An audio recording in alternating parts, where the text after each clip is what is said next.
ऐका, आता आपण कर प्रणाली बघतोय. आपण बघा कुठले कुठले कर बघितले मला सांगा रे. प्रत्यक्ष कर, अप्रत्यक्ष कर, ते नाही, प्रत्यक्ष अप्रत्यक्षच्या आधी कुठले कुठले बघितले? प्रतिगामी कर आणि प्रगतिशील कर. प्रतिगामीलाच काय म्हणतात? रिग्रेसिव्ह. आणि प्रोग्रेसिव्हलाच पुरोगामी म्हणजे प्रगतिशील. बघितले का? प्रगमनशील, प्रगतिशील आणि पुरोगामी कर. ह्याला आपण म्हणतो प्रोग्रेसिव्ह कर आणि दुसऱ्याला म्हणतो रिग्रेसिव्ह कर. असे 4-5 कर बघितलेत. अजून एक कॉन्सेप्ट आहेत, अधिभार आणि उपकर. त्या बघणार आहे कॉन्सेप्ट, लगेच सांगणार आहे. हे झालं का नाही? हे झालं की तुम्हाला अधिभार आणि उपकर सांगणार आहे. लक्षात आलं का? आता मजा बघा. आता काय बघा? मजा येईल. आता आपल्याला बघायचं व्हॅल्यू बेस्ड टॅक्स. काय बघायचं आहे? Value based tax. व्हॅल्यू म्हणजे काय हो? मूल्य. व्हॅल्यू म्हणजे काय? मूल्य. बेस म्हणजे काय? आधार. माने बेस म्हणजे काय? आधार. माने म्हणतोय बेबी को बेस पसंद. माने हळूहळू पुटपटायचं नाही, डायरेक्ट बोलायचं बिंदास्त. बेस म्हणजे माहिती आहे ना? बेस. आता तो डीजे ऑपरेटर आहे ना, त्याच्यामुळे त्याला तोच आठवणार मानेला. त्याचं कौतुक आहे मानेचं. डीजे ऑपरेटिंग प्लस इकडे येतो एमपीसीचा अभ्यास कराय. कौतुक आहे. सीझन कसा गेला माने? सांग की. मस्त, गुड, व्हेरी नाईस. बेस कळलं का? बेस म्हणजे काय? आधार. बेस म्हणजे काय गायत्री? आधार. बेस म्हणजे काय कृष्णा? आधार. व्हॅल्यू म्हणजे मूल्य. बेस म्हणजे आधार. कळते का? कशाचा? टॅक्सचा. काय? टॅक्सचा. कळलं का? Value base tax. मूल्यानुसारी कर. मूल्याला आधार मानून जो कर आकारला जातो, मूल्य वस्तूचं काय? मूल्य, त्याला मी काय मानला? आधार. आणि त्याच्यावरती मी काय आकारला? टॅक्स. कर आकारला. अर्थ कळला का? वस्तूच्या मूल्याला मी आधार मानला आणि त्याच्यावर मी काय आकारला? कर. वस्तूचं मूल्य, फॉर एक्झाम्पल सरांच्या अंगात शर्ट आहे 500 रुपयाचा, त्याच्यावर 10% टॅक्स लागला. माने मी पिळू नको. हा, शर्ट आहे सरांचा किती? 500 रुपयाचा. त्याच्यावर टॅक्स किती लागला? 10%. म्हणजे शर्टाची किंमत किती झाली? 550. पण सरांचा शर्ट हे काय मूल्य? सरांच्या शर्टाचं मूल्य किती? 500. आणि त्या मूल्याला आधार मानला का नाही? टॅक्स लावू कशावर? सरांच्या शर्टाच्या मूल्यावर लावा. सरांच्या शर्टाच्या मूल्य किती? 500. त्या मूल्यावर काय लावा? कर लावा. त्यालाच काय म्हणायचं? मूल्यानुसारी कर. काय म्हणायचं? अर्थ कळला का?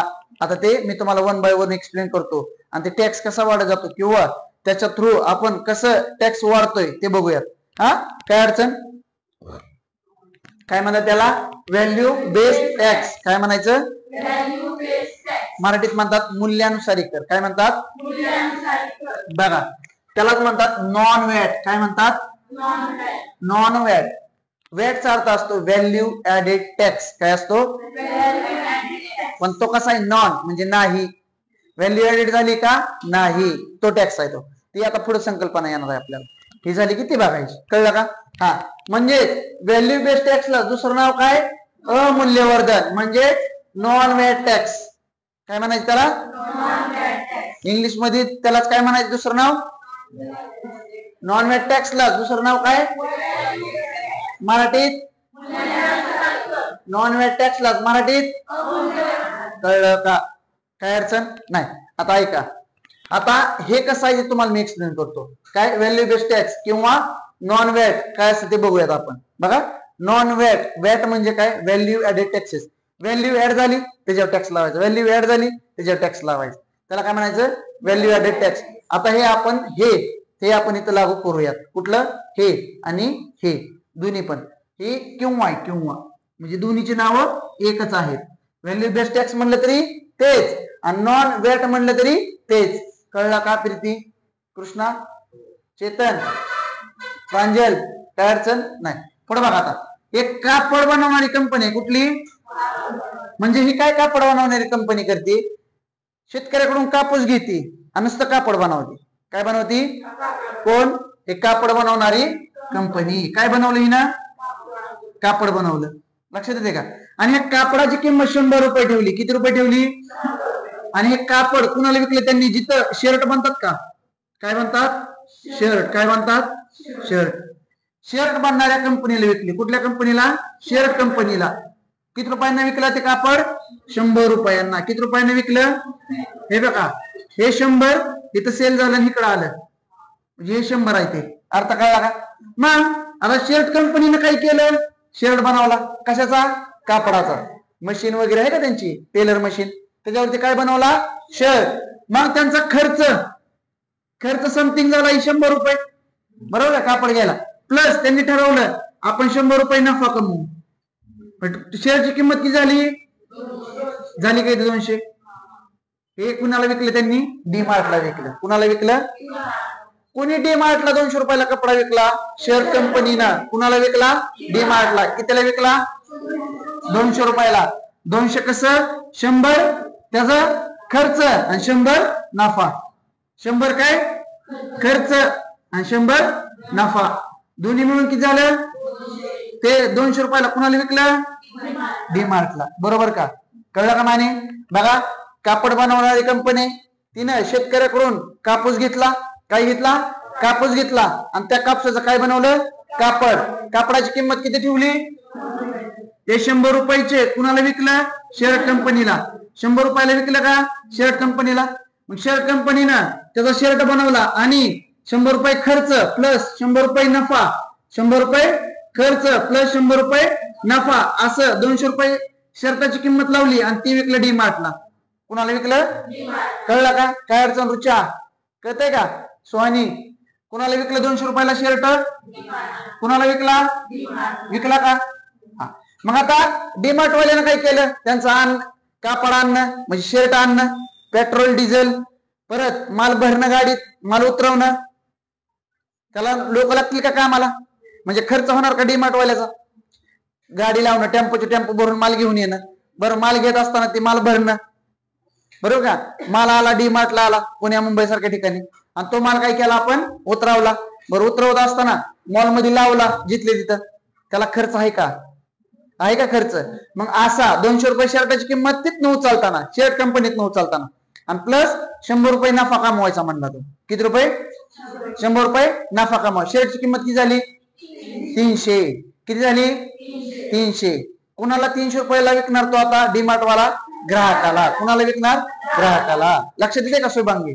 पुढे बघा. मग आता डीमार्ट वाल्यानं काय केलं? डीमार्ट वाल्यानं 200 रुपये शेअरची किंमत प्लस 100 रुपये त्याचा नफा कमवायचे ठरवले. किती रुपये? 200 रुपये काय खर्च. हा खर्च झालाय ना त्याचा 200 रुपये, बरोबर का? हा, शर्ट विकत घेताना त्याला किती खर्च लागला? 200. प्लस त्यानं त्याच्यावरती काय केलं? नफा किती कमवायला ठरवला? टोटल शर्टची किंमत किती झाली? शर्टची किंमत किती झाली? 300. आणि ह्या 300 वरती काय लागला? 10% टॅक्स लागला. कशावरती? शर्ट वरती. जो डीमार्ट मधनं शर्ट ग्राहकाला विकतोय का? डीमार्ट वाला. कुणाला? ग्राहकाला. कुणाला? कोण विकतोय? डीमार्ट वाला. कितीला विकणार तो? 300ला. कितीला विकणार? 300ला. कळलं का? मग 300ला ज्यावेळेस तो ग्राहकाला विकत असतो, कोण? डीमार्ट वाला, त्यावेळी त्याच्यावरती किती टक्के टॅक्स लागला? 10%. 300चे 10% म्हणजेच किती रे? 30 रुपये. किती रुपये? 30 रुपये. म्हणजे टॅक्स किती लागला? कितीवर? 300वर किती टक्के टॅक्स लागला? 10% टॅक्स, आणि रुपयानुसार 30 रुपये. मग शेअरची किंमत किती झाली? आणि 330 रुपये कुणाकडून वसूल करणार? डीमार्ट वाला. अर्थ कळला का? कसं ते? शेअरची किंमत 30 रुपये, 300 रुपये प्लस त्याच्यावर 10% लावला, आणि 10% म्हणजे 330 किंमत केली, आणि त्याने ग्राहकाला विकला. अर्थ कळला का? मग आता हा डीमार्ट वाला काय करतो? डीमार्ट वाला 330 रुपये घेतले का? 330 ग्राहकाकडून घेतले का? मग 330 रुपये घेतले, त्यातले तो 30 रुपये डायरेक्ट गव्हर्नमेंटला देतो, महाराष्ट्र शासनाला. किती रुपये दिले? आणि स्वतःजवळ किती ठेवले? 300. स्वतःजवळ 300 ठेवले आणि 30 रुपये काय केले? त्यानं गव्हर्नमेंटला दिले. अर्थ कळला का? ह्याला काय म्हणायचं? मूल्यानुसारी टॅक्स म्हणजेच कर. मूल्यानुसारच आहे का नाही? शेअरची किंमत 300 मूल्य आहे का तिचं, आणि ह्याच्यानुसारच काय लागला? ह्या मूल्यानुसारच, ह्या 300 रुपयानुसारच किंवा ह्या 300 रुपयानुसारच काय लागला, किती टक्के, कळलं का? ह्याला काय म्हणतात, मूल्यानुसारी कर. कळलं का? नक्की श्रावणी, राऊत, प्रगती, पूजा, साक्षी, दीक्षा, रुचा, गायत्री, काय अडचण, वैष्णवी, कळलं का तुला, मोऱ्यांची वैष्णवी, कळलं का? हा, काय अडचण, काय अडचण नाही. बघा आता, मग आता ह्याच्याबद्दल आपण काही फॅक्ट्स कलेक्ट करूया की आयोग त्याच्यावर तुम्हाला प्रश्न विचारतो. राज्यसेवा मुख्य असू देत, कंबाईनची परीक्षा असू देत, पूर्व परीक्षा किंवा मुख्य परीक्षा, लक्षात येते का, किंवा युपीएससी असू देत, त्याला सुद्धा या कॉन्सेप्ट महत्वाच्या आहेत. बिनधास्त तुम्ही ऐका, रिपीट ऐका लेक्चर्स, कळतंय का? हा, पुढे बघा आता. आता काय बोलतोय नीट ऐका. हा जो टॅक्स कलेक्ट झाला एकाच ठिकाणी झाला का, एकाच ठिकाणी टॅक्स कलेक्ट झाला का वेगवेगळ्या ठिकाणी झालाय, कर हा एकाच ठिकाणी लागला का वेगवेगळ्या ठिकाणी लागला, एकाच ठिकाणी लागला, गुड. बर, कुठं लागला, अंतिम विक्री जिथं झाली तिथंच, जिथं अंतिम विक्री झाली तिथंच लागला का टॅक्स, एकाच ठिकाणी लागला का, बरोबर. हा, नेक्स्ट, म्हणजेच ग्राहकाजवळ लागला का टॅक्स, अंतिम विक्री म्हणजेच कुठं, ग्राहकाजवळ लागला का टॅक्स, कॉन्सेप्ट क्लिअर झाली का, गुड. बघा, एकाच ठिकाणी म्हणजे जिथं ग्राहकाला ती वस्तू मिळाली, ग्राहकावरतीच म्हणजेच अंतिम विक्रीच्या ठिकाणीच हा कर लागला, म्हणजेच मूल्यानुसारच कर लागलेला आहे. कळलं का? पुढे काय म्हणतंय, एकाच मूल्यावर लागला, 300 रुपये एकच मूल्य आहे का, त्याच्यावरतीच लागला का टॅक्स, कळलं का प्रीती, एकाच मूल्यावरती लागला, बघा लिहिले एकाच मूल्यावरती. आता धबधबा परिणाम आणि करावर कर काय असतं माहिती आहे का तुम्हाला, नाही, पण आता मी सांगणार, मग कळणार तुम्हाला. धबधबा म्हणजेच काय, बघा, कापड कंपनी शर्ट कंपनीला विकलं, शर्ट कंपनीनं डीमार्टला विकलं, डीमार्टने ग्राहकला विकलं, धबधबा झाला का, धबधबा झाला का, वर टप्पा, त्या टप्प्यावर खालच्या टप्प्यावर, खालच्या टप्प्यावर खालच्या टप्प्यावर, त्याच्यावर डायरेक्ट खाली, म्हणजेच नदीला झाला का धबधबा, कळलं का? त्याला धबधबा परिणाम म्हणतात. म्हणजे हा कुठला परिणाम झाला, धबधबा परिणाम, कुठला परिणाम झाला, धबधबा परिणाम. आणि फायनल येऊन बोजा कुणा पडला, ग्राहकावर, म्हणून त्याला धबधबा परिणाम म्हणतात. कळलं का?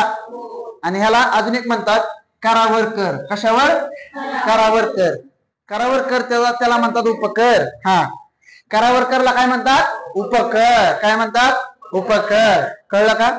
धबधबा परिणाम हा तुम्हाला नेहमी कशात बघायला मिळतो, व्हॅल्यू बेस्ड टॅक्स मध्ये. कशामध्ये, व्हॅल्यू बेस्ड टॅक्स मध्ये. कळलं का? कारण त्यांनी बघा पुढच्या पायरीला दिला, शेवट अंतिम विक्री, अंतिम टप्प्यात गेला तो. कळलं का? हा, काय अडचण. आता करावर कर म्हणजे काय, करावर कर, आता इथे 10% लागलाय का टॅक्स, 10% टॅक्स लागलाय, शर्टवर किती टक्के टॅक्स लागला, 10%. मग हा करावर कर हा शिक्षण असेल किंवा आरोग्य असेल, ह्याच्यावरती 0.1% म्हणा, 0.2% म्हणा, असा कर आकारला जातो. मग 10%चा 0.1% किंवा 5%, 0.5% भरू शकतं का नाही माणूस. हा, मग त्याला काय म्हणायचं, करावर कर. बघा हा कर आहे का, आणि ह्याच्यावर काय लागलाय, अरे बाबा हा कोण आहे, आणि ह्याच्यावर काय लागला, कर, म्हणजे काय झाला, कळलं का? ह्या 10% पुन्हा कर लागला शिक्षणासाठी किंवा आरोग्यासाठी. मग आयोग काय करतं, मग आयोग काय करतं, आयोगच आलं तोंडात, गव्हर्नमेंट काय करतं, त्यांनी कलेक्शन कशाचं केलंय, शिक्षणासाठी. कलेक्शन कशासाठी केलंय, शिक्षणासाठी, आरोग्यासाठी.